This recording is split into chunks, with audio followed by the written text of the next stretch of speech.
Hey folks, FLYRODman here. Welcome back to Branch County Outdoors and Tie One On with Brian. This week's episode I'm going to show you a very good nymph pattern. It's good for catching panfish and trout, cold water, warm water species.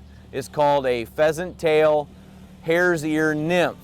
It's a very simple fly to tie. It only has 2 ingredients. We're using ring neck tail feathers. You guys out there pheasant hunting, make sure you save these tail feathers. And also hare's ear or hare's mask dubbing. So you rabbit hunters, you can get some use out of that fur from those rabbits. On top of that, we're going to be tying this on a size 12 wet fly hook. We're using 8/0 tying thread. And for the ribbing, we're going to be using fine gold or copper wire for the ribbing. So after these messages, we'll come back and show you how to put this thing together. Stay tuned for more Branch County Outdoors. Tie one on with Brian. Tie it up, tie that fly. Tie one on with Brian.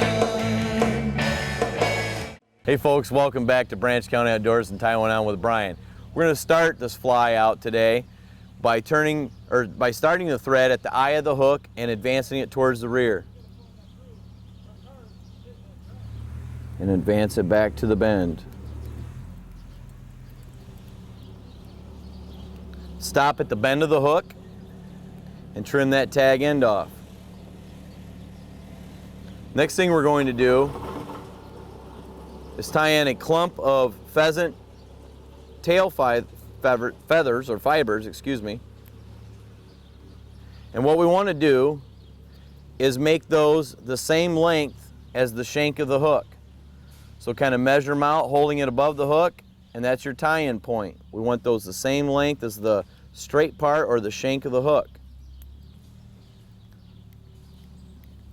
Now once we tie those in, we can clip off the front part because we don't need it any longer.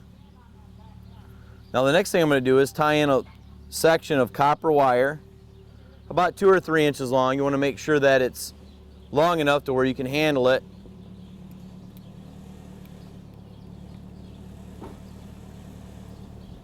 Tie that in.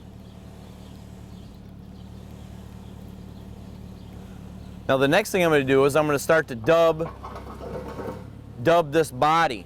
And I'm going to dub this body with the hare's ear or the hare's mask dubbing. It's natural, it's undyed, and it's very spiky. It's got a lot of guard hairs in it. Take a small amount.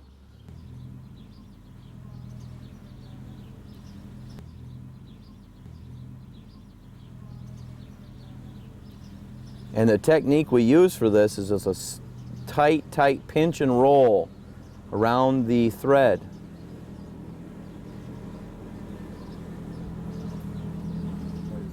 So we're going to start tying that right at the bend of the hook and advance it up.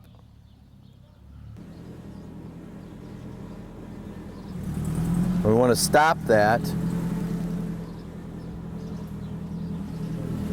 about 2/3 the way up the shank.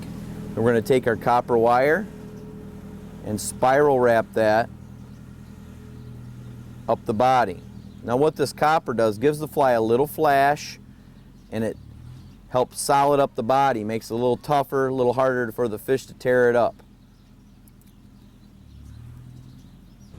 Now we're going to tie that off and stop. Our next step is to take some more of that pheasant tail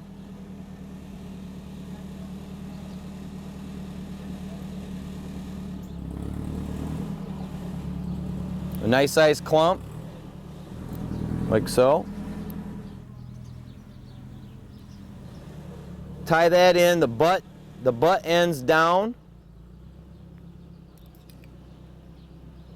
right there in front of the body.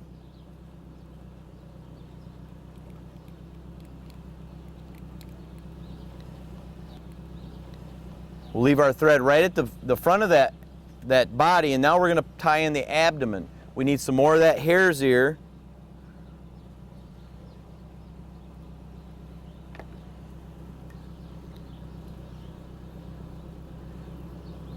And spin a little bit of that on the thread.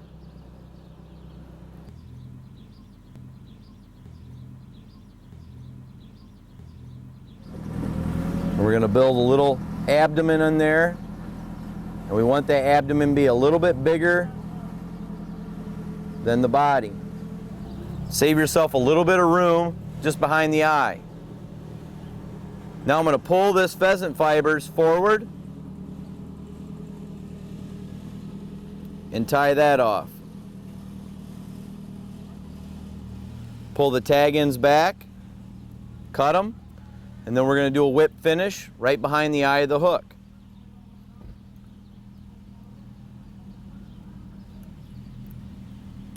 Finish that off, and we'll apply a little cement right at the head of the fly.